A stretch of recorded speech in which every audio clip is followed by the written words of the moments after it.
بسم الله الرحمن الرحيم. عن عبد الرحمن بن سمرة رضي الله تعالى عنه قال قال رسول الله صلى الله تعالى عليه وسلم في الحديث: وإذا حلفت على يمين فرأيت غيرها خيرا منها فكفر عن يمينك وأت الذي هو خير. رواہ البخاری۔ نبی کریم صلی اللہ علیہ وسلم نے ارشاد فرمایا، اور جب تم کوئی قسم اٹھا لو اور اس قسم کے سوا کسی اور چیز میں بھلائی دیکھو تو اپنی قسم کا کفارہ دے دو اور وہ کام کرو جو بھلائی کا ہو۔ دوستو،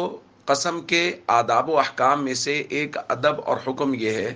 کہ اگر کوئی آدمی شریعت کے حکم کے خلاف قسم اٹھا لے کام کرنے یا نہ کرنے پر،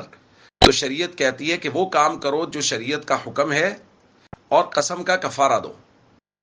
جیسے مثال کے طور پہ کوئی آدمی یہ قسم اٹھاتا ہے کہ میں اپنے رشتہ داروں سے حسن سلوک نہیں کروں گا، میں رشتہ داروں سے بدسلوکی کروں گا، تو یہ شریعت کے حکم کے خلاف قسم ہے، لہذا اس کو چاہیے کہ رشتہ داروں کے ساتھ حسن سلوک کرے اور قسم کا کفارہ دے۔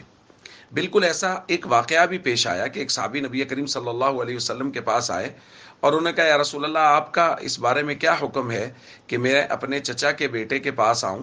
اور مجھے اس سے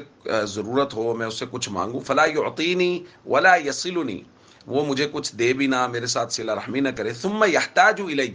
پھر وہ میری طرف محتاج ہو جائے، یعنی وہ ضرورت مند ہو جائے اور میرے پاس کچھ نہ کچھ موجود ہو، فیاتینی فیسالنی، وہ میرے پاس آئے اور وہ مجھ سے مانگے اور میں قسم اٹھا چکا ہوں کہ میں تمہیں نہیں دوں گا اور میں تمہارے ساتھ صلہ رحمی نہیں کروں گا، تو اب میں کیا کروں؟ تو نبی کریم صلی اللہ علیہ وسلم نے ارشاد فرمایا، کفر عن یمینک، اپنی قسم کا کفارہ دے دو اور اس کے ساتھ صلہ رحمی کرو، اس کو وہ چیز عطا کر دو۔ تو دیکھیے، یہ شریعت کے حکم کے خلاف ایک صحابی نے قسم اٹھائی تو رسول اللہ صلی اللہ علیہ وسلم نے فرمایا قسم کا کفارہ دو اور شریعت کے حکم کے مطابق عمل کرو۔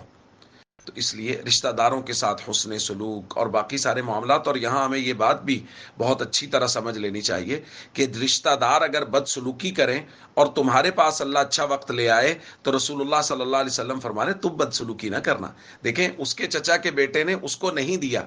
اب یہ چاہ رہا ہے کہ میں بھی نہ دوں، اور اس پر اس نے قسم اٹھا لی، تو حضور نے فرمایا قسم کا کفارہ بھی دو، اور اگر تم مدد کر سکتے ہو تو اپنے رشتہ دار کی، اپنے چچا کے بیٹے کی مدد بھی کرو۔